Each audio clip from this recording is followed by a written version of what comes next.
What do you do on the days when you're just not feeling it? Those days.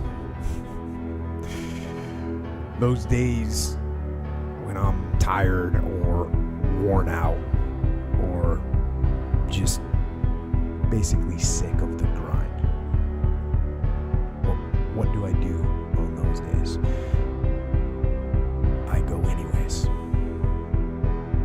I get it done, even if I'm just going through the motions. I go through the motions. I don't really want to work out. I work out. I really don't want to hammer on a project. I hammer on the project. Don't really want to get up and get out of bed. Yeah, I get up and get out of bed. Now, these could be signals that you need some time off. And those signals might be right. They could be correct. But don't take today off. Not today. Wait until tomorrow. Don't give in to the immediate gratification that is whispering in your ear. Shut that down. Do not listen to that little voice. Instead, go through the motions. Lift the weights, sprint the hill, work on the project, get out of bed. Now, as an overall rule, I do not like procrastination. You need to get things done. But if you are going to rest, that is one thing that you should procrastinate on. That's the one thing I want you to put off until tomorrow. And if, when tomorrow comes, you still feel like you need to rest or you need to take a break, okay. But the chances are you won't need that rest. Chances are you will realize that the desire to rest was just weakness. It was just the desire to take the path of least resistance, the downhill path, the easy path. And by simply going through the motions, you overcame that path. And you stayed on the righteous path, the disciplined path. You stayed on the war path, which is right where you know that you belong. This one's really important. You need to clean everything in your life. And I'm not telling you to clean your act up.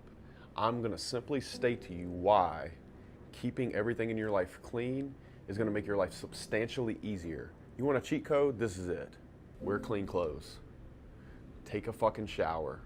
I joke all the time. I tell guys, I say, look, man, if you want to be in the probably 85th percentile of men, take a shower and have a job. It's not that hard. Brush your teeth, brush your hair, wash your hair, and then when it comes to your home, vehicle, and anything to do with you, keep it clean. No girl wants to come to your house and sit in the bathroom and your underwear's on the floor, there's toothpaste everywhere. She feels like she's in a fucking frat house.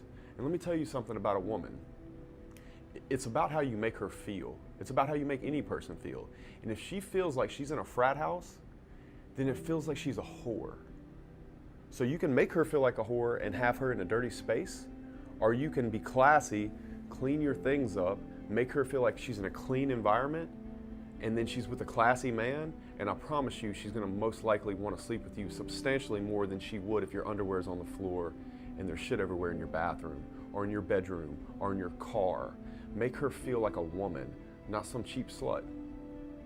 And as far as your day-to-day, how you dress and you groom yourself, it's gonna be substantially easier to get the respect of men and people in your workspace and get a job and be promoted if you treat yourself with that kind of respect. It's a direct reflection of the love that you have for yourself. So it's very, very, very important that you keep yourself clean. You keep your house, your room, your common space, your kitchen clean.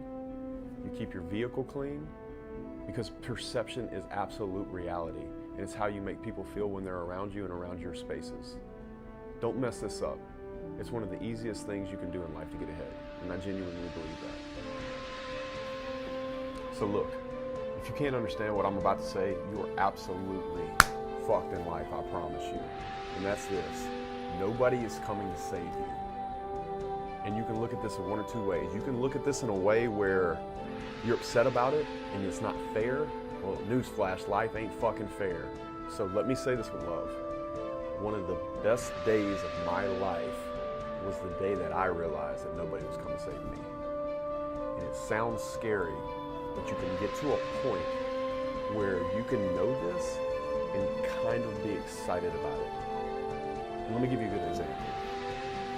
One of my favorite shows is The Last Dance. And the reason I love it so much is because I liked Michael Jordan as a kid, but I loved him as a man. He always wanted the ball. He wanted the last shot in Game 7 of his life. There's a scene in The Last Dance where he is walking through to play golf, and Ahmad Rashad is doing an interview. And he stops Michael and he says, "Michael, Game 7, finals, who gets the last shot?"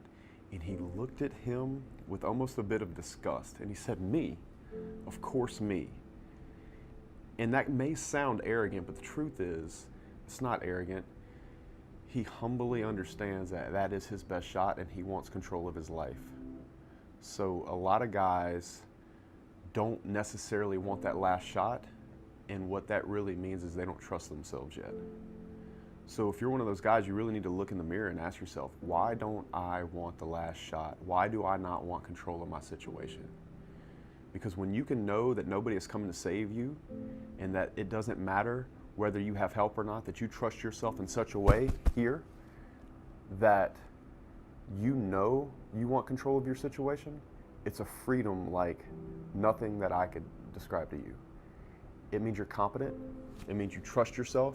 It means you have discipline. It means that you can truly count on yourself to show up for yourself every day.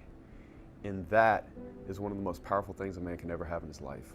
You know, on the subject, I think about if there were a shipwreck and I was in the ocean waiting for a boat to come save me, would I wait there with those other people swimming? A lot of times people's lives is wasted waiting on a boat to come save them. But if you already know this and it's already there for you, then you can easily just start swimming to the fucking bank. And once you do that, you can get on a yacht and wave at those people as they go by, or as you go by, and they're still waiting in that water. Nobody is fucking coming. And I'll tell you another thing on that subject. Nobody's gonna love you the way that you love you. Love is absolutely conditional. If you think that a woman is gonna love you because you tried hard, or you think that your family is gonna love you because you tried hard, or that you are gonna love you because you tried hard, I can tell you right now, that is a fucking pipe dream. You have to find a way to get results. Men are measured by results, and your love for yourself even will be measured by those same results that people measure you by. You cannot get mad at them. You have to ultimately understand this and only this: no one is coming.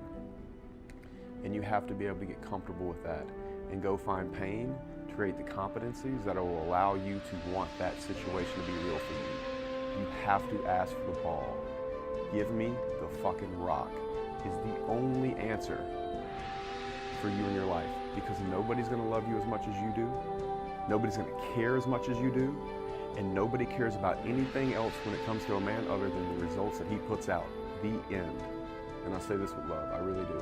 I hope this message comes through, and I hope you hear me clearly, because it's not to be anything other than to let you know how it's really gonna be. And sometimes love does have polarity. And so that's why I want you to know. I hope it reaches you well.